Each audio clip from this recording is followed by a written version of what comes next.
முன்னெல்லாம் ஒரே ஒரு பொறுப்பு, மீன்வளத்துறை அமைச்சர் யாருக்கா ஒரு மீனவர் கொடுக்கணும், அதனால ஒரு சீட்டு என்று வழங்கப்பட்டது. இன்னைக்கு அதுவும் இல்லை. எங்களால் இதை கொடுக்காமையும் அரசை நடத்த முடியும் என்று காட்டிட்டாங்க. இதுக்கு மேல நம்ம என்ன செய்ய போறோம்? இதுக்கு மேல என்ன செய்ய போறோம்? ஒரு வார்டு மெம்பரா நிக்கிறது இல்ல, ஒரு ஊராட்சி மன்றமா நிக்கிறது இல்ல, ஒரு ஒன்றிய கவுன்சிலரா நிக்கிறது இல்ல, மாவட்ட கவுன்சிலர் நிக்கிறது இல்ல, மேயர் நிக்கிறது இல்ல, சட்டமன்ற உறுப்பினர் நிக்கிறது இல்ல. ஏன்? 10 ஓட்டு போடட்டுமே. ஆனா உண்மையிலே நம்ம மக்களை பாராட்டணுங்க, பாராட்டி ஆகணும். எங்க அண்ணன் சொன்னாரு, நான் ஏன் கடல் இருக்கிற எல்லா ஊருக்கும் சொந்தக்காரன்னு சொன்னா, இதே கன்னியாகுமரியில் இருக்கக்கூடிய இணையம் புத்தந்துறையில் இருக்கக்கூடிய அந்த துறைமுகத்துக்காக போராடினா. நான் அரசியல் கட்சியில் இல்லை, தேங்காய்பட்டினம் துறைமுகத்துக்காக நான் போராடி இருக்கிறேன். இதே கன்னியாகுமரி மாவட்டத்தில் பல்வேறு பிரச்சனைகளுக்கு போராடி இருக்கோம். தூத்துக்குடி மாவட்டத்தில் போராடி இருக்கிறோம். ராமநாதபுரம் உப்பூர் அனல்மின் நிலையம், இங்கே கல்பாக்கம் அணுமின் நிலையம், அங்கே கூடங்குளம் அணுமின் நிலையம், இந்த பக்கம் எண்ணூர், இங்கே இருக்கக்கூடிய 16-18 கிலோமீட்டருக்கு ஒரு அனல்மின் நிலையங்கள் கொண்டு வரப்பட்டோம். கடலூரில் இருக்கிற அனல்மின் நிலையம் எல்லாவற்றிற்குமான போராட்ட காலத்தில் நாங்கள் இருந்தோம். நான் இருந்தேன். எது ஒன்றும் இல்லை, இந்த மக்களுக்கான இந்த நிலத்திற்கான உரிமையை பெற்றுத்தர வேண்டும் என்பதற்காகவும் பாதுகாக்க வேண்டும் என்பதற்காகவும். ஆனால் எனக்கு நம் நில மக்களை வாக்கு செலுத்தலை. அதெல்லாம் ஒரு கொடுமை என்னன்னா, ஒரு அம்மா கிட்ட போய் நான் என்னோட துண்டறிக்கையை கொடுத்தேன். அவங்க வாங்கி என்னதுமா சொன்னாங்க, அந்த பகுதியில் இருக்கக்கூடிய அனல் மின் நிலையத்திற்காக போராடி 6 மாத கை குழந்தையை கையில் வைத்துக்கொண்டு ஆதாரங்களை திரட்டி வழக்கு போட்டு தேசிய பசுமை தீர்ப்பாயத்தின் மூலமாக ஸ்டே வாங்கின என்னை அந்த பேப்பரை தூக்கி குப்பையில போடுவேன், எடுத்துட்டு போன்னு சொன்னாங்க. நம் மக்களுக்கான அரசியல் அவ்வளவுதான். நமக்கு 1000 கட்சிகளை சேர்ந்திருக்கிறோம். நம்மளுடைய இனத்தை சேர்ந்த ஒருத்தர் போட்டியிடுறாருன்னா அவர் வெல்லட்டும், நான் தோத்து போனாலும் பரவாயில்லை என்ற எண்ணம் எத்தனை பேருக்கு இருக்கீங்க? தாலிமால் கோபமா பேசுறாங்கன்னு நினைக்கிறீங்களா? வழியில கொட்டிட்டு இருக்கேன், நிறைய வச்சிருக்கேன், அவ்வளவு கஷ்டப்பட்டிருக்கேன். ஒற்றை பொம்பளை பிள்ளையா இருந்து இந்த இடத்துல நிக்கிறதுக்கு நான் பட்ட பாடு கொஞ்சம் நிமிடமல்ல. ஏச்சுக்களும் பேச்சுக்களும் அவமானங்களும் அடிகளும் உதைகளும் இன்னும் போராட்ட காலத்தில் படாத பாடே கிடையாது. ஆனாலும் எதுக்காக திரும்ப நிக்கிறேன்? இந்த கடல் எங்களுடையது, கடல் கடலாளிக்கு சொந்தம். நான் இந்த நீர் தேவதையின் மகள், வரலாற்றை மறந்து போன இனம் என்று சொல்லிக் கொண்டிருப்பவர்களுக்கு மத்தியில் வரலாற்றை புதுப்பிக்க வந்த கூட்டத்தினுடைய விடை நாங்கள் என்பதற்காகத்தான் நீங்க நிற்கிறோம். யாருக்கும் சொல்லிக்கொள்ள பழமை வரலாறுகள் கதை கதையா சொல்லப்பட்டிருக்கலாம். ஆனால் நிஜத்தில் இன்று வரை வாழ்ந்து கொண்டிருக்கிறோம். நமக்கு தாங்க காற்றை கணிக்க தெரியும், கடல் தண்ணியுடைய ஓட்டத்தை புரிந்து கொள்ள தெரியும். 1000 ஆண்டுகளுக்கு முன்பு ஆமை வழித்தடத்தில் நடந்தா இன்னைக்கு கடலோடி வழித்தடத்தில் தான் எல்லாமே நடக்குது. அப்படிப்பட்ட மிகப்பெரிய சொந்தக்காரர் நாம். ஆனால் இன்னைக்கு சுருங்கிட்டோம். நமக்கான அரசியல் பங்கேற்பை தயவு செய்து உறுதி செய்யுங்க. எந்த கட்சி உங்கள் மக்கள் மத்தியில், அது எந்த கட்சி வேணாலும் இருக்கட்டுங்க, எந்த கட்சியா இருக்கட்டும், எந்த தலைவராக இருக்கட்டும், உங்களை தேடி எந்த அரசியல்வாதி வந்தாலும் கடலோர மக்களுக்கான உரிமை சார்ந்து நீங்க என்ன வச்சிருக்கீங்கன்னு ஒரு கேள்வி கேளுங்க.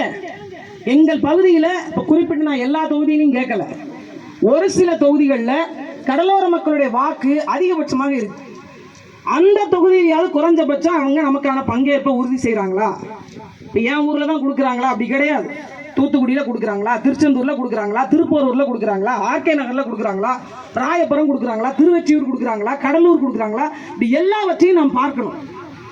இங்கே கூடியிருக்கிற கூட்டம் சாமானிய மக்கள் அல்ல, மிகப்பெரிய ஒரு சரித்திர கனவை வைத்திருக்கக்கூடிய தலைவர்கள் மத்தியில் நான் பேசுகிறேன் என்பதை உறுதி செய்து கொண்டுதான் நான் பேசுகிறேன். நீங்கள் கேட்கலாம், நீங்கள் போராடலாம், நீங்கள் மக்களை திரட்டலாம், நாம் மிகப்பெரிய ஒன்று கூட்டமாக மாறலாம். எல்லாரும் ஒரு வார்த்தை சொல்றோம், இங்க இதை பழவேற்காட்டில் அடிச்சா சென்னைக்கு இது கன்னியாகுமரிக்கு வலிக்கணும். என்னைக்கு இங்க வலிச்சுது? என்னைக்கு வலிச்சுது? வலிக்கல. ஏன் தெரியுமா? கடலோர மக்களுக்கு ஒரு தனித்தலைமை உருவாக முடியல. நம்மை மதத்தால பிரிச்சு வச்சிருக்காங்க, மாவட்டங்களால பிரிச்சு வச்சிருக்காங்க, அரசியல் கட்சிகளால பிரிச்சு வச்சிருக்காங்க, சாதிகளால பிரிச்சு வச்சிருக்காங்க. இன்னைக்கு விவசாயிகள் எந்த சாதியா இருந்தாலும் விவசாயினா ஒண்ணு கூடிடுவாங்க. விவசாயிகள் போராட்டம்னா நிக்கிறாங்க. அங்க தேவர் நிக்கிறார், தேவேந்தர் நிக்கிறார், கோனார் நிக்கிறார், கல்லர் நிக்கிறாரு, வன்னியர் நிக்கிறார், பறையர் நிக்கிறார், எல்லா சமூகமும் நிக்குது ஒன்று கூடி. கேட்டால் நாங்கள் விவசாயி என்று சொல்கிறாங்க. ஆனா நம்ம மக்கள்கிட்ட எவ்வளவு பிரிவு, எவ்வளவு பிரிவு, எவ்வளவு கோட்பாடுகள், எவ்வளவு கட்டுப்பாடு. அப்ப இதுல இருந்து நாம உடைச்சிட்டு வெளியில வரணும் அப்படின்னா நமக்கு அரசியல் அதிகாரம் தேவை, நமக்கான உரிமை தேவை. உரிமை கிடைச்சதுன்னா சலுகை தானா வரும். அதை தான் நாம் புரிந்து கொள்ளும். எங்களுக்கு எவ்வளவு விசைப்படகு தேவை, எவ்வளவு இன்ஜின் தேவை, எவ்வளவு வலை தேவை அப்படிங்கிறத காட்டிலும் என் பிள்ளைகளுக்கான படிப்பில் இடஒதுக்கீடு தேவை, வேலையில் இடஒதுக்கீடு தேவை. யாரோ எனக்கு முன்னாடி பேசும்போது சொன்னாங்க, கடற்படையில கடலோர மக்களுக்கு உண்மையிலேயே நீங்க போய் பாருங்களேன், எந்த கடற்படை வீரர் அது இப்போ ஒரு கொடுமை, ஒரு சட்டத்துல டிரைவிங் லைசன்ஸ் இருந்தாதான் இனிமே நீங்க போட் ஓட்ட முடியும். சொல்லி கொடுக்குறவர் யார் தெரியுமா? மேற்கிருந்து ஒருத்தர் வருவார், போட் எப்படி ஓட்டணும்னு உங்களுக்கு சொல்லி தருவார். 15 நாள் ட்ரைனிங்க. 15 நாள் ட்ரைனிங் போன பிறகு உங்க லைசன்ஸ், அந்த லைசன்ஸ் இருந்தால் தான் நீங்க போட்டுக்கு போக முடியும். அப்படி ஒரு சட்டம் இருக்கு, அப்படி ஒரு சட்டம் இருக்கு. அப்ப இங்க என்னவாக இருக்கிறது, நம் கடலோர பகுதியில் கடலோர மக்கள் மத்தியில் என்ன சட்டங்களும் திட்டங்களும் வருகிறது என்பதை பார்க்கணும். ரெண்டாவது, பிரிந்து பிரிந்து கிடக்கக்கூடிய மக்களை நாம் ஒன்று திரட்டணும். அதுக்கு இந்த தலைவர்கள் கூட்டம் அல்லாது இன்னும் ஏனைய விடுபட்டிருக்கக்கூடிய மக்களுடைய மரைக்காயர் ஒரு சமூக மக்கள் இருக்காங்க, அவங்க தான் மரக்கலன்களை ஏற்றி இறக்கணும். சரிங்களா? சோழியர் இருக்காங்க, அவங்க சோழி எடுத்தவங்க, அதை கொண்டு போய் சுண்ணாம்பு கால்வாயில் போட்டவங்க சுண்ணாம்புக்காரர், அம்பலக்காரர், ஓடக்காரர், சிவியர், பெஸ்தா, பரிசல் ஓட்டுறவங்க. அப்போ இந்த மாதிரி இருக்கிறவங்க நகரத்தார். ஒரு காலத்தில் நகரத்தார் நம்ம இங்கேருந்து தான் வந்தோம் அப்படின்னு அவங்க ஏற்றுக்கிறல. ஆனால் இன்னைக்கு அவங்க வரலாற்றை புரிந்து கொண்டு, ஆமாம் நாங்கள் தூத்துக்குடியிலேருந்து கொக்கையிலேருந்து போனோம், நாங்கள் பூம்புகார்லேருந்து தான் வந்தோம் அப்படின்னு இன்றைக்கும் அவர்கள் தங்களுடைய வரலாற்றை தேடி எடுத்துட்டாங்க. அப்போ நம்ம எல்லாரும் ஒன்று கூடணும் அப்படின்னா அரசு நம்மை திரும்பி பார்க்கும். அரசு முள்ளிக்குப்பம் சீனிவாசபுரத்தில் இருக்கிற கடற்கரையில் ஐயா மாபெரும் மறைந்த எங்களுடைய தலைவர் சிந்தனை சிற்பி சிங்காரவேலர் அவர்களுடைய 166வது பிறந்தநாள் விழாவையும் மற்றும் மீனவ ஆளுமைகளோட மாபெரும் கலந்தாய்வு கூட்டத்தையும் இந்த இடத்துல நாங்கள் நடத்திட்டு இருக்கோம். இந்த கலந்தாய்வு கூட்டம் எதற்காக அப்படின்னா 3 விஷயம் தாங்க. ஒன்று, மீனவர்களை அனைத்து அரசியல் கட்சிகளும் பழங்குடியினர் பட்டியலில் சேர்ப்பன் தேர்தல் அறிக்கையில் சொல்கிறாங்களே தவிர எங்கள் மீனவ மக்களை பழங்குடியினர் பட்டியலில் சேர்க்கவே மாட்டாங்க.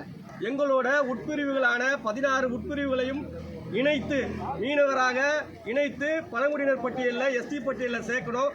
வர தேர்தலில் 2026 தேர்தலில் வெற்றி பெற்று வர எந்த அரசியல் கட்சியாக இருந்தாலும் பரவாயில்ல, அவங்க யார் மீனவர்களை பழங்குடியினர் பட்டியலில் சேர்ப்போம், நாங்கள் சட்டசபையில் தீர்மானம் போடுவோம் எந்த கட்சி சொல்லுதோ அந்த அரசியல் கட்சியை எங்களுடைய அனைத்து தமிழக மீனவர்களும் கன்னியாகுமரியை பிடிச்சிக்கிட்டு இந்த பக்கம் ஆரம்பாக்கம் வரை, அதே மாதிரி உள் மாவட்டங்களில் இருக்கிற அனைத்து மீனவ சொந்தங்களும் எங்களை பழங்குடியினர் பட்டியலில் மீனவர்களை பழங்குடியினர் பட்டியலில் சேர்ப்பேன்னு சொல்ற, சட்டசபையில் தீர்மானம் போடுவேன்னு சொல்ற அந்த அரசியல் இயக்கத்துக்கு, அந்த அரசியல் கட்சிக்கு பெருவாரியான வாக்குகளை செலுத்துறதுக்கு எங்க மீனவ மக்கள் தயாரா இருக்காங்க.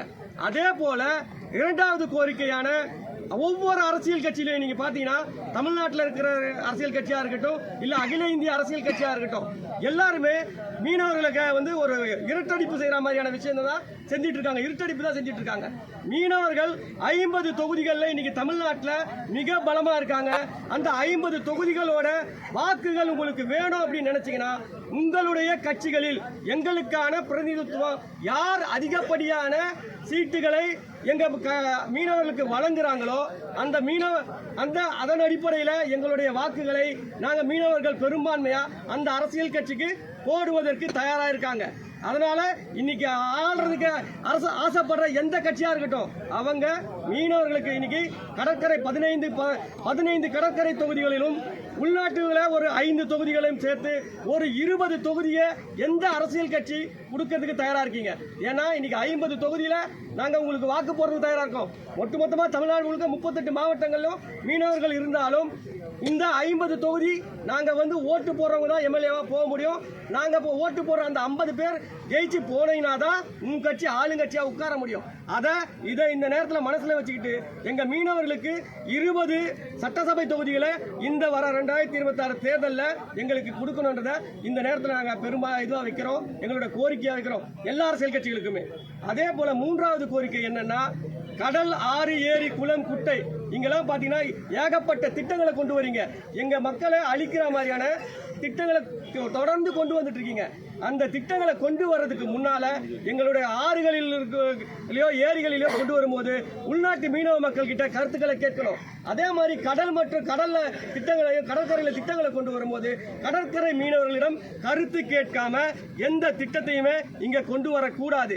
எங்களோட திட்டம் எங்களுக்கு அது சாத்தியமா இல்லைன்னா தயவு செய்து அந்த திட்டங்களை இந்த அரசுகள் செயல்படுத்தக்கூடாது. அதே மாதிரி இப்ப பாத்தீங்கன்னா இங்க கடலை இங்க குத்தகை போட்டு வித்துட்டு இருக்காங்க. இங்க நம்ம நெல்லூர் ஊரை பிடிச்சிக்கிட்டு இந்த பக்கம் ஹைட்ரோ கார்பன் எடுத்துக்கும் கேஸ் எடுக்கிறதுக்கு எல்லாம் தயார் நிலையில் இருக்காங்க. கன்னியாகுமரி பக்கம் போட்டினாலும் கேஸ் எடுக்கிறதுக்கும் காற்றாலை திட்டங்களுக்கு ஆணையை கொடுத்துட்டாங்க. தயவு செய்து இந்த இன்னைக்கு மத்திய அரசா இருக்கட்டும், இன்னைக்கு ஆள்றதுக்கு வரதுக்கு தயாரா இருக்கிற எந்த கட்சியா இருக்கட்டும், அந்த கடல்ல கொண்டு வர திட்டங்களை உடனடியாக கைவிடணும்ன்றத இந்த நேரத்தில் கோரிக்கை வைக்கிறோம். இந்த 3 கோரிக்கைக்காக தான் இந்த கூட்டம். மீனவ பக்க மக்கள் பார்த்தீங்கன்னா தமிழ்நாடு முழுக்க இருக்கிற அனைத்து மீனவ சமூக ஆளுமைகளும் சங்க தலைவர்களும் அனைத்து ஊர் பஞ்சாயத்துகளும் சேர்ந்து தான் இந்த கூட்டத்தை நடத்தியிருக்கோம். இந்த கூட்டம் நீங்க பாத்தீங்கன்னா ஒரு இதுவா இருக்க மாதிரி தெரியும். ஆனா இன்னைக்கு வந்திருக்கிறது அத்தனை பேருமே ஒவ்வொரு மாவட்டத்தில் இருக்கிற முக்கியமானவர்கள். அவர்கள் நினைச்சா உங்களுக்கு தலைவர்கள் அவங்க நினைச்சா உங்களுக்கு ஓட்டு போட வைக்க முடியும். இல்ல எங்களுக்கு மீனவர்களோட ஓட்டு வேணாம், எங்களுக்கு எந்த இதுவுமே வேணாம்னு நினைச்சீங்கன்னா நீங்க தாராளமா என்ன வேணா பண்ணிக்கோங்க. ஆனா தயவு செய்து இந்த அரசியல் கட்சியில் நாங்கள் சொல்ற ஒரே ஒரு விஷயம், எங்களுடைய மீனவர்களுக்கு அதிகப்படியான இடங்களை கொடுங்க. அதே மாதிரி எங்களை கடல்சார் பழங்குடியினர் பட்டியலில் மீனவர்களை பழங்குடியினர் பட்டியலில் சேர்த்து சட்டசபையில் தீர்மானம் போடணுன்ற இந்த வாக்குறுதிகளை கொடுக்கணுன்ற இந்த நேரத்தில் கேட்டுக்கிறோம். நன்றி. என்னோட பெயர் ரூபேஷ்குமார். 100க்கும் மேற்பட்ட தலைவர்கள் கலந்துட்டு இருக்கீங்க. இந்த வலியுறுத்தல், இந்த கருத்தை வலியுறுத்தல் ஒற்றை குரலாக எப்படி நீங்க வெளிப்படுத்துவீங்க, நிரூபிப்பீங்க? அது அவங்க எல்லாரும் அவங்களுடைய அறிக்கையை வெளிப்படுத்துவாங்களா, இல்ல இந்த மாதிரி கொண்டு வருவீங்க? நிச்சயமா எல்லாரும் எப்படி தெரிஞ்சுக்கொள்ள முடியும்? அரசாங்கத்துக்கு இன்னைக்கு நாங்க போடுற தீர்மானங்களை இன்னைக்கு வந்திருக்காங்க இல்லைங்க, அரசியல் கட்சிகளை சார்ந்தவங்க எல்லா முக்கியமானவர்களும் வந்திருக்காங்க. எங்களுடைய முக்கியமான எல்லா தலைவர்களையும் அழைச்சிக்கிட்டு அவரவர்களுடைய கட்சி தலைமைக்கு எங்களுடைய தீர்மானத்தை கொண்டு போய் அவர்கள் கட்சி தலைமைக்கு கொடுப்பாங்க. அப்படி கொடுக்கும்போது எங்களோட தீர்மானங்கள் அனைத்து கட்சிகளுக்கும் போய் சேரும். அதனால எல்லா சங்கத்தோட தலைவர்களும் எல்லா ஆளுமைகளும் அதற்கு தயாரா நாங்க இருக்கிறோம். ஏன்னா எங்களுக்கு இந்த முறை அதிகப்படியான இடம் கண்டிப்பா எங்களோட நாங்க எங்க மீனவ சங்கங்களுக்கு கூட சீட்டு கேட்கல, அவங்க கட்சியில இருக்கிற எங்க மீனவர்களுக்கு கூட தான் கேட்கிறோம். ஸோ அதை தான் நாங்கள் கோரிக்கை வைக்கிறோம். அதை இந்த அனைத்து கட்சிகளும் பின்பற்றணுன்றதை இந்த நேரத்தில் கோரிக்கை வைக்கிறோம். எல்லாருமே அது உறுதியாக இருக்காங்க. உரிமையாக ஏற்றுக்கொள்கிறோம். அனைத்து மீனவ கிராம தலைவர்களும் அனைத்து மாவட்டத்தில் வந்திருக்கக்கூடிய எல்லா அவர்கள் கருத்துக்கள் நாங்கள் இணைந்து செயல்படுவோம் என்று வாக்குறுதி செய்கிறோம். அது எந்த கருத்துக்களும் கிடையாது. அதுக்காக தான் இந்த கூட்டம். நாங்கள் ஓகே சார், தேங்க்யூ. குறிக்கோளே மக்களை அதிகாரப்படுத்துவது. மக்களால் தேர்ந்தெடுக்கப்பட்டவர்கள் அதிகாரத்துக்கு செல்கிறார்கள். அப்போ எல்லா தரப்பு மக்களுமே அதிகாரத்துக்கு செல்லணும், அவர்களுடைய பிரதிநிதிகள் செய்யும். இன்றைக்கு 75 ஆண்டு காலம் ஆனாலும் கூட மீனவர்களுக்கான பிரதிநிதித்துவம் இல்லை. மீனவர்களுடைய கோரிக்கைகளை பேசுவதற்கு சட்டசபையில் பாராளுமன்றத்தில் ஆள் இல்லை. இந்த மாதிரியான அரசியல் அதிகாரத்துக்கு தான் இந்த கூட்டமே போட்டிருக்கோம். கட்சியில் இருக்கிறாங்க, அவங்களுக்கு சீட்டு கொடுக்காம ஏன் நீங்கள் கட்சியில் மீனவர்களை பொறுப்பில் வச்சுருங்க? வெறும் மீனவர் அணி எதுக்கு போட்டிருக்க? சீட்டு கொடுக்காததுக்கு எதுக்கு ஒரு மீனவர் அணி போட்டிருக்க? அவங்கள என்னைக்காவது கூட்டு வச்சு உங்களுக்கான மீனவர்களுக்கான கோரிக்கைகள் என்னன்னு அந்த கட்சி பேசுதா? எந்த கட்சியுமே பேசாததுக்கு அப்புறம் எதுக்கு ஒரு மீனவர் அணி அதில் இருக்குது? எந்த கட்சியிலுமே மீனவர்களை கூட்டு, மீனவர் அணியை கூட்டு, உங்களுக்கு என்ன வேணும், உங்களுக்கு எத்தனை தொகுதி வேணும்னு பேசாததுக்கு எதுக்கு ஒரு மீனவர் அணி வச்சிருக்கீங்க? எஸ்டி பட்டியலில் சேர்க்கணும்னா யார் சேர்க்கணும்? மத்தியில் ஆட்சியில் இருக்கிறவங்கள தானே சேர்க்கணும். குறைந்தபட்ச ஒரு ஆய்வு கூட, அக்கா சொன்ன மாதிரி ஒரு குறைந்தபட்ச ஒரு ஆய்வு கூட 75 ஆண்டுகளாக நீங்க நடத்தலன்னு சொல்றீங்க. அது அசிங்கம் இல்லையா? 75 ஆண்டு காலத்துக்கு முன்னாடி இருந்து வைக்கப்பட்ட ஒரு கோரிக்கைகள், ஆட்சியில் இருக்கிற இத்தனை ஆட்சியாளர்களும் கூட ஒரே ஒரு ஆய்வு கூட நீ இன்னைக்கு பண்ணல. இவரு கொடுத்த ஒரு சங்கத்தில் கொடுத்த ஒரு நோட்டீஸுக்கு பதில் அனுப்புற நான் ஆய்வு பண்றேன்னு என்னைக்கு பண்ணுவேன்? காரணம் என்ன? அரசியல் அதிகாரம் மறுக்கப்படுது. கட்சியில ஆட்கள் இருக்கிறார்கள் மீனவர்கள், ஆனால் அவர்களுக்கும் அதிகாரம் இல்லை. அவங்க எங்க சொல்றாங்க பாத்தீங்களா? எங்க கிட்ட சொல்றாங்க, சங்கம் நடத்துறவர்கள், கட்சியில் இருக்கிறவர்கள், பெரிய பலம் வாய்ந்த கட்சியில் இருக்கிறவர்கள் யாருக்கிட்ட முறையிடுறாங்க? சங்கம் வச்சிருவர்களுக்கு முறையிடுறாங்க. சங்கம் எல்லாம் செய்யணுமா? போராட்டம் சங்கம் நடத்தணும்.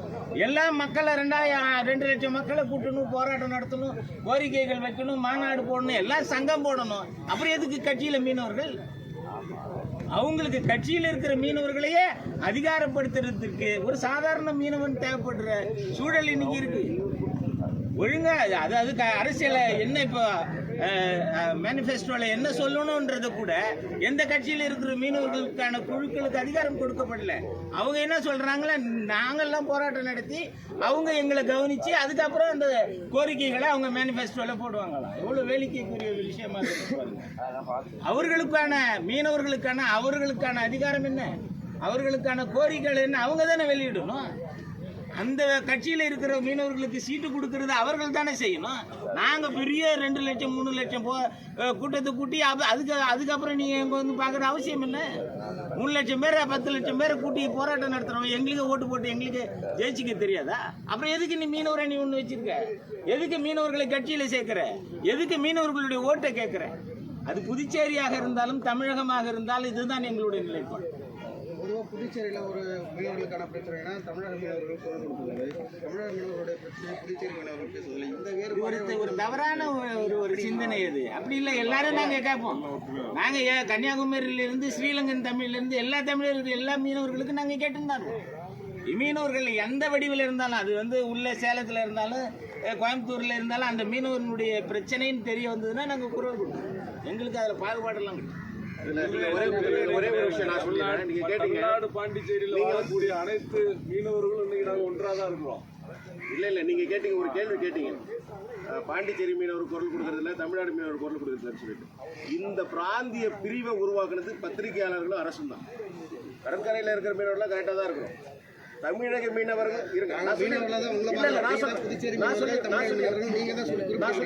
தமிழக மீனவர்கள் எழுதி பத்திரிகையும் அரசாங்கமும் இன்னைக்கு ராமநாதபுரம் மீனவர்கள், நாகை மீனவர்கள், காரை மீனவர்கள், புதுவை மீனவர்கள் பிரிச்சு இன்னைக்கு மீனவர்கள் கைது பண்ணா, ஒரு காலத்துல தமிழக மீனவர்கள் எழுதிய பத்திரிகையும் செய்தி வெளியிட்ட அரசும் இன்னைக்கு வந்து மாவட்டங்களா ஊர்களா பிரிச்சு இன்னைக்கு ராமநாதபுரம் எழுதத்துல பாம்பன் மீனவர்கள் கைது, மண்டப மீனவர்கள் கைது, இந்த மாதிரி பிரிச்சு எங்களை சுருக்கி எங்களுடைய சிந்தனையை விரிவாக்காம, எங்களுடைய கூட்டமைப்பை விரிவாக்காம தடுத்து சுருக்கிறது அரசு தான். அது நாங்கள் இல்லை, நாங்கள் எல்லாரும் ஒற்றுமையாக தான் இருக்கிறோம். இன்னைக்கு அரெஸ்ட் பண்ணவங்களுக்கு, நேற்று அரெஸ்ட் பண்ணவங்களுக்கு கூட பாண்டிச்சேரியிலேருந்து இயக்கம் வந்து மத்திய அரசுக்கு வந்து கடிதம் எழுதியிருக்குது. எங்களுடைய செயல்பாடு சரியாக தான் இருக்குது. அரசுடைய பார்வையும் அதை வெளிக்கொண்டு வர்றவங்க பார்வையும் சரியில்லைன்றது தான் எங்களுடைய மேலான. ஒரே ஒரு இது அண்ணா சொன்னாங்க, மேனிஃபெஸ்டோவில் வந்து மீனவர்கள் வந்து எந்த கட்சியும் அனைத்து இந்திய அண்ணா திராவிட முன்னேற்ற கழகத்தில் பொதுச் செயலாளர் எடப்பாடியார் வந்து ஜெயக்குமார் அண்ணன் வச்சிருக்காங்க. ஸோ மீனவர் சார்பாக அவர் வந்து நம்ம சார்பாக அவர் இருக்காருன்றதை நான் தெரிவிச்சுருக்கேன். மற்ற கட்சிகளும் அது மாதிரி அவங்க சைடில் பண்ணுன்றது அண்ணனோட. எங்களுடைய பார்வை என்னன்னா, கட்சியில் இருக்கிற தலைவர்களே, மீனவர் அணியில் இருக்கிற தலைவர்கள் இல்லை, மீனவர்கள் மற்ற கட்சியில் இருக்கிற தலைவர்கள் ஏன் எங்களை கூட்டு நீங்க அந்த மேனிஃபெஸ்டோ கேட்க மாட்டீங்க? ஏன் எதுக்கு அந்த மேனிஃபெஸ்டோவை நீங்க எங்ககிட்ட இருந்து கத்துக்கணும்? நீங்க முதல்ல பேசிட்டு வெளியே போயிட்டா அப்புறம் எப்படி நீங்க மேனிஃபெஸ்டோ கத்துப்பீங்க? நாங்க தான் மேனிஃபெஸ்டோ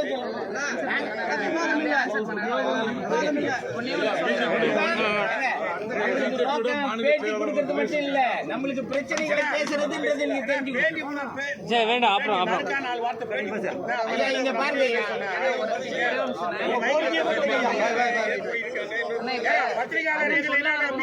மீனவர்கள் ஒரு சமுதாயம் இருக்கா? ஒரு நிமிஷம் கேக்குறீங்க. பத்திரிகையாளர் அரசு இன்னும் எங்களை மீனவனே சொல்லுகிறாங்க. அத பத்திரிகையாளர் ஏங்க நீங்க மீனவர்கள் ஒரு சமுதாயம் கேக்குறீங்க? நம்மளோட செய்தியை போடுறாங்க. கோரிக்கை மட்டும் வைங்க. கோரிக்கைகள் முக்கியம் இல்லையா? எல்லா அரசியல் கட்சிகளும் மீனவர்களை அதிகாரப்படுத்தணும், அவர்களுக்கான ஜனநாயக உரிமையை கொடுக்கணும். இதுதான் எங்களுடைய கோரிக்கை. நாங்க அமைச்சரா இருந்து நாங்களே செஞ்சுக்கிறோம், நாங்களாம் எம்எல்ஏ இருந்து நாங்களே செஞ்சுக்கிறோம். ஆனா இந்த பத்திரிகையாளர் சந்திப்பு, இந்த அரசியல் கலந்தாய்வுகளுடைய நோக்கமா பார்க்கறது அண்ணன் என்ன, அவருக்கான ஆதங்கம் என்ன அப்படின்னா, ஒவ்வொரு அரசியல் கட்சியும் தங்களுக்கு தேவையான அளவீடான ஒரு வரைமுறையை தேர்தல் வாக்குறுதிகளாக கொடுக்குறாங்க. உண்மையிலேயே களத்துக்கு வந்து இங்கே இவ்வளோ தலைவர்கள் இருக்கிறாங்க, ஒவ்வொரு மாவட்டத்துக்கும் தலைவர் இருக்காங்க, ஒருங்கிணைச்சு கொண்டு வரதுக்கு மாநில அளவில் தலைவர்கள் இருக்காங்க. அவங்க கிட்ட உட்காந்து ஒரு கலந்தாய்வு மேற்கொண்டோ ஒரு கருத்து கேட்டோ என்னென்ன பிரச்சனைகள் இருக்குது. ஏன்னா இங்கே ஒவ்வொரு மாவட்டத்துக்கும் தொழில் முறைகள் வேறுபடுங்க. இப்போ வந்து எப்படி விவசாயிகள் வந்து ஒரு இடத்துல நெல் விதைக்கிறாங்க, இன்னொரு இடத்துல கம்பு போடுறாங்க, ஒரு இடத்துல சோளம் போடுறாங்க. நான் விதைகளை கொண்டு போய் சோளம் போடுறவங்ககிட்ட கொடுத்துட்டு நெல் போடுறவங்ககிட்ட போய் கம்பை கொண்டு போயோ சோளத்தை கொண்டு போய் கொடுத்தா எப்படி வேறுபடுமோ, அது மாதிரி இங்கே மீன்பிடி முறைமைகளும் வேறு, மீன்பிடி அந்த தளங்களும் வேறு. அதனால ஒவ்வொருத்தருக்கும் வேறுபட்ட தேவைகள் இருக்கும். அதுக்கான கலந்தாய்வுல வைக்கிறது இல்லை அப்படிங்கிறது தான். இன்னொன்று வந்து அண்ணன் சொன்னதோடைய நோக்கம் என்னன்னா, இந்திய மீனவர்கள் கைது அப்படின்னு ஒரு கட்டத்தில் பேசிட்டு இருந்தாங்க. அது சுருங்கி தமிழக மீனவர்கள் ஆச்சு, தமிழன்ற அடிப்படையில். அப்புறம் மாநிலங்கள் ரீதியாக புதுவை, தமிழ்நாடுன்னு வந்தது. அதுக்கு பிறகு மாவட்ட ரீதியாக தலைமை இடங்களை போட்டாங்க. இப்போ கிராம ரீதியாக சுருங்கிடுச்சு. நாங்கள் எங்கே இருக்கிறோன்ற ஒரு கேள்வியும் வலியும் இருக்குது. அதுதான் இந்த இது. இப்போ நாங்கள் இந்த கடைசியாக நான் ஒன்றே ஒன்று மட்டும் சொல்கிறேன். இவங்களோட ஒப்புதலோட வருகின்ற மார்ச் 6ஆம் தேதி மாநிலங்களவை தேர்தல் இருக்குது. இந்த மாநிலங்களவை தேர்தலில் தமிழ்நாட்டில் திமுக கூட்டணியோடு இருக்கக்கூடிய இடங்களும் இருக்குது, அதிமுக தலைமையிலான கூட்டணியோட இடங்களும் இருக்குது. இப்போ ஒட்டுமொத்தமாக ஒரு ராஜ்யசபையில் அல்லது லோக்சபாவில் போட்டு இந்த மக்களுடைய பிரச்சனை, குறிப்பாக இரு நாடுகளுடைய பிரச்சனை அதிகமாக இருக்கிறதுனாலையும் எங்கள் மக்களுடைய சட்டம் சார்ந்த, இப்போ சிஆர்எஸ் சட்டமாக இருக்கட்டும், மற்ற விஷயங்கள் சட்டம் சார்ந்த தகவல்களை சொல்கிறதா இருக்கட்டும், இப்போ தேசிய மீனவர் பேரவைன்னு அமைப்புகள் இருக்காங்க. இது போன்ற அமைப்புகள்லாம் சேர்ந்து ஒரு சில கோரிக்கைகளை முன் வச்சாலும் எங்களுக்கான பிரச்சனைகளை தீர்க்க முடியாத சூழல் இருக்கிறதுனால ஒரு குறிப்பிட்ட இடங்களில் ராஜ்யசபா இடங்களை வந்து கடலோர மக்களுக்கான வாய்ப்பையாவது உறுதி செய்யணும் அப்படின்னு இப்போ எனக்கு அந்த தகவலை வந்து சொல்ல சொன்னாங்க. நாங்கள் என்ன எதுக்காக அதிகார பரவல் கேட்குறோன்னா, ஒரு நீண்ட காலமாக அடிமைப்படுத்தப்பட்ட ஒரு சமூகம் அரசியல் பங்கேற்பு இல்லாததுனாலேயே நாங்கள் இன்னும் பின்னோக்கி போயிட்டு இருக்கோம். பொருளாதாரம் மட்டும் எங்கள்கிட்டேருந்து அதிகமாக போயிட்டு இருக்கே தவிர உரிமை சார்ந்து இந்த கூட்டம் எப்படி இருக்கு அப்படின்னா, சொந்த மண்ணில் அகதி மாதிரி இருக்குங்க. இங்கே நல்ல தண்ணி ஓட குப்பம்னு ஒரு ஊர் இருந்தது, சென்னையில் இருக்கிற எல்லாருக்குமே தெரியும். பேரே நல்ல தண்ணி ஓட குப்பம். இன்னைக்கு அந்த மக்கள் செம்மஞ்சேரியிலையும் கண்ணகி நகர்லையும் இருக்காங்க. ஒரு பரந்துபட்ட வாழ்க்கையை வாழ்ந்ததுனால, பரந்துபட்ட நிலப்பரப்பில் வாழ்ந்ததுனால தான் எங்களுக்கு பேரே பரதவர்கள்னு பேர். ஆனால் இன்னைக்கு சுருங்கி ஒரு 10க்கு 15 சுனாமி குடியிருப்பில் இருக்கோம். அந்த குடியிருப்புமே எங்களுக்கு சொந்தம் இல்லை. நான்லாம் எங்களோட ஈபி கட்டணம் இருக்கு இல்லையா, மின்சார கட்டணம், அதெல்லாம் கலெக்டர் பேரில் கட்டுறேங்க. எங்கள் பேரில் நான் வந்து தேர்தலில் நிற்கும் போதுமே என்னை கேட்டாங்க, நிலுவையில்லா சான்று வாங்கிட்டு வாங்க. நான் கலெக்டர் பேரில் ஈபி பில்லை வச்சுட்டு எப்படிங்க நிலுவையில்லா சான்று வாங்குறதுன்னு கேட்டேன். இப்படி தான் இருக்கீங்க நிலைமை. அதுக்கு காரணம் இங்கே எங்களுக்கு அதிகாரம் இல்லை. எந்த கட்சியாக இருந்தாலும் வரக்கூடிய தேர்தலில் உரிய அங்கீகாரத்தை எந்த கட்சி வழங்கணும், அவங்களுக்கு ஏகோபித்த ஆதரவை கடலோர மக்கள் கொடுக்க தயாராக இருக்கிறோம். இங்கே மட்டும் இல்லை, உள்நாட்டு மீனவர்கள், பர்வதராஜ குலத்தினர், இப்படி பல்வேறு தரப்பு நாங்கள் அதுக்கு தான் ஒன்றிணைச்சிருக்கிறோம். எங்களுடைய அந்த அழைப்புகளை பார்த்தா உங்களுக்கு தெரியும். இதில் ஒரு 2-3 பேர் இன்னும் விடுபட்டிருக்காங்க. நாங்கள் இப்போ தான் தேடி கொண்டு வந்திருக்கோம். அதுக்கான வாய்ப்பை கொடுங்க. இல்லை அப்படின்னா இந்த தேர்தலே எங்களுக்கு வேண்டான்னு எங்களுக்கு புறக்கணிச்சு விட்டுருங்க. நாங்கள் எல்லாத்தையும் உங்கள்கிட்ட ஓட்டர் ஐடி, ரேஷன் கார்டு எல்லாத்தையும் கொடுத்துட்டு எங்களுக்கு கடல் மட்டும்தாங்க சொத்து, கடல் மட்டும்தான் உலகம், கடல் மட்டும்தான் வாழ்வியல், நாங்கள் கடலோடையே இருந்துடுறோம். உங்ககிட்ட நாங்கள் எந்த உரிமையும் கேட்கல, எந்த சலுகையும் கேட்கல. நாங்கள் உழைச்சி நாங்கள் சாப்பிட்டுக்கிறோம், எங்களை விட்டுருங்க. இதுதான் இந்த கூட்டத்தின் வாயிலாக நாங்கள் சொல்ல வந்தது. நீங்கள் வந்து இப்போ அரசியலை விட்டு விலகி ஒரு வருஷமா விலகி, யார் சொன்னா அரசியலை விட்டு விலகி அரசியலை விட்டு நீங்கள் அரசியல்வாதி தான், ஆனால் ஒரு குறிப்பிட்ட கட்சியில் இருக்கீங்க, அப்புறமா இல்லை. இப்போ இந்த ராஜ்யசபா சொன்னீங்கல்ல, அந்த வாய்ப்பு உங்களுக்கு வழங்கப்பட்டால் நீங்கள் அந்த கட்சியில் போய் சேருவீங்களா? ராஜ்யசபா மீனவர்களுக்கான வாய்ப்பு வழங்கப்படும். நீங்க இல்ல ஒண்ணுதாங்க, நாங்கள் இந்த எல்லாரும் சேர்ந்து செய்யறோம். எல்லா மீனவர்களும் கூட்டமைப்பு சார்பாக ராஜ்யசபா சீட்டை வழங்கும் பட்சத்தில் அதை காளியம்மாள் அக்காவுக்கு கொடுத்து நாங்க ஆதரவு தெரிவித்து அந்த கட்சிக்கு நாங்க உதவியாக இருப்போம்.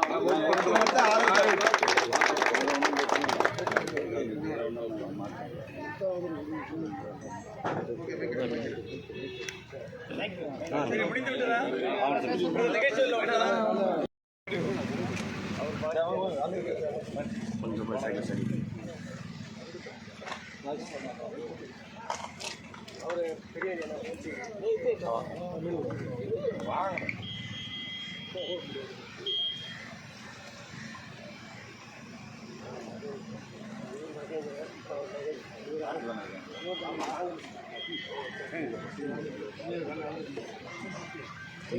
पिन्नीड फॉलो इसका तरीका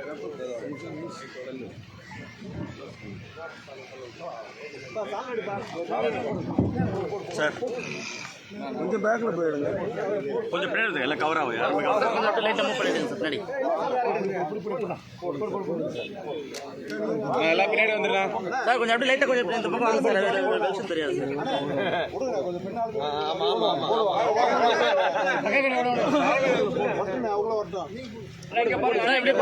திரும்புங்க. இந்த சைடு பாருங்க.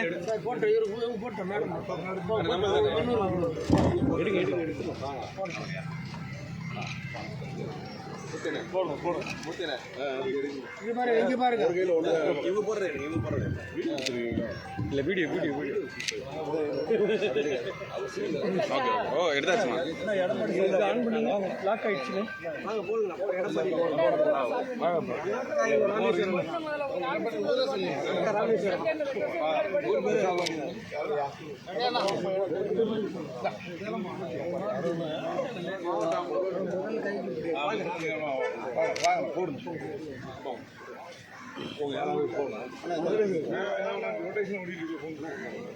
நாங்க பாருங்க. நீ வந்து விடுங்க. வாங்க தீர் சாப்பிட ஒன்று போடுங்க அவருக்கு. வாங்க வாங்க வாங்க வாங்க.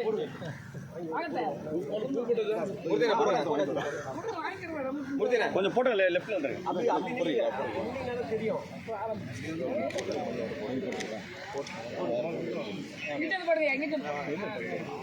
நல்லா எடுங்க. இங்க பாருங்க. இங்க பாருங்க.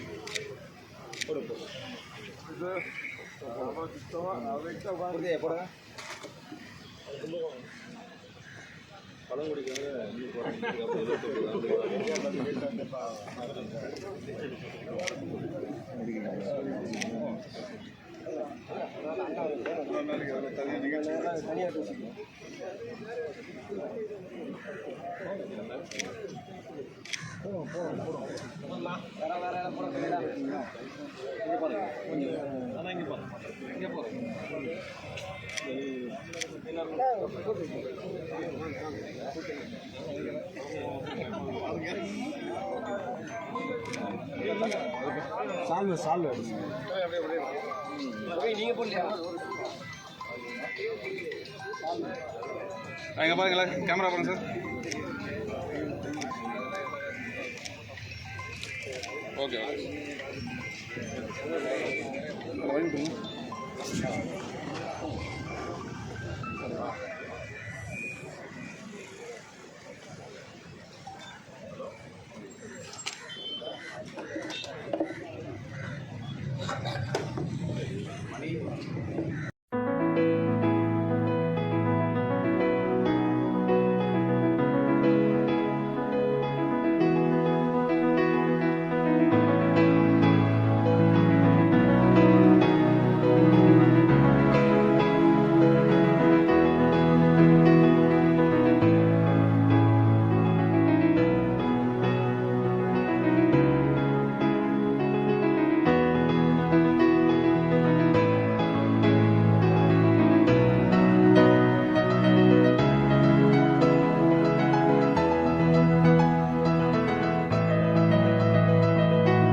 வணக்கம்.